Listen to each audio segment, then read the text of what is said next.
Good evening, warrior goddesses. Many of you don't know my story, and this story of my cancer journey started in January of 2025. I had went to the restroom to go to the bathroom, and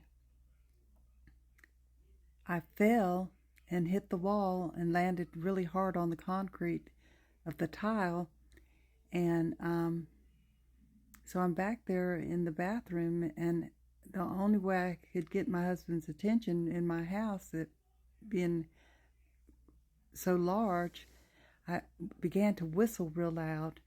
And he came in there and found me on the floor, and my husband was really sick at that time himself. And I said, just call 911 and I'll go to the hospital. And because I said, honey, you can't get me up, and plus I can't walk. And he said, how do you know you can't walk? I said, I'm hurting really bad. I think that I've fractured my hip possibly. But, I was just thinking that. I didn't know it was true. So I get to the hospital, and they did a CT scan, and it took the ER nurse, the ER doctor, a long time to come to tell me what was going on. I'd see her pacing back and forth, and just going back and forth, and I thought, I wonder what's taking them so long. But, when you're in the ER, nothing goes fast. So finally she comes in about 3 o'clock in the morning, and I'd been there since at least 10:30, and she said, did you know that you have stage 4 metastatic breast cancer in your bones? And I wanted to fall right off of the counter right then.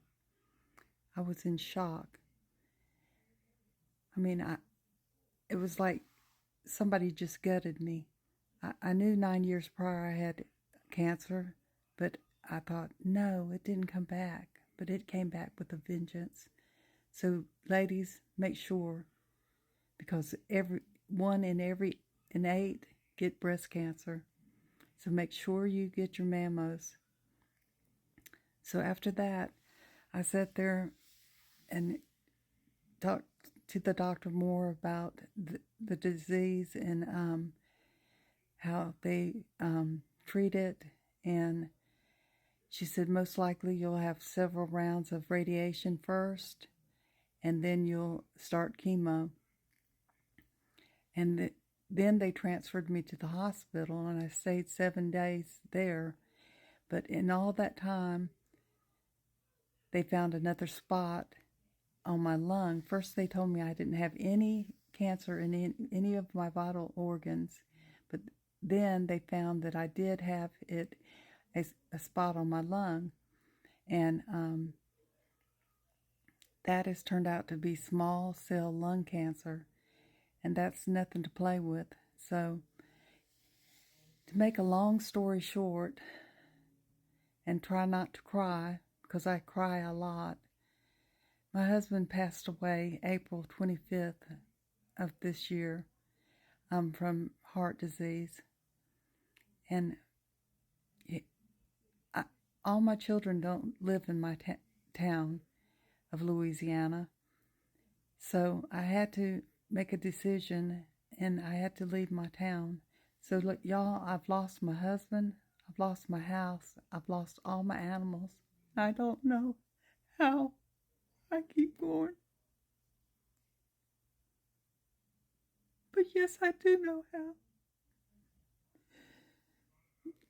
King Jesus, that's the only way I make it every day, y'all. It's with the Lord. If I didn't have the Lord to stand with, I wouldn't make it. When my husband was passing away, he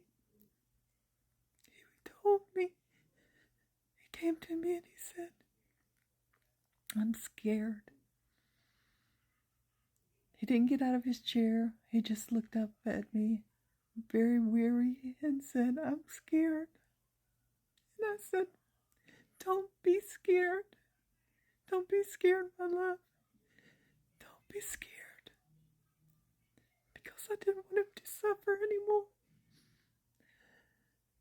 And then 3 days later, he opened his eyes from a coma. And he said, I'm not scared anymore. Just briefly, God gave me a glimpse to let me know that he was okay. And he had a spiritual awakening and that he wasn't afraid anymore. Y'all, that meant the world to me. Because he knew he was about to meet his Creator. Y'all, I don't even know if you can understand what I'm saying. But I'm going through a lot right now. And I really need my warrior goddesses to pray for me. The days are long sometimes. Because I miss my soulmate. I miss my soulmate so much. So now I'm doing a round of chemo every month. I don't know what God has planned for me, but I'm a fighter. I'm a fighter. Because I know that my soulmate would want me to fight. So until I come in again, that's my story for now. I love each and every one of you. Bye-bye for now. Thank you for being part of my channel.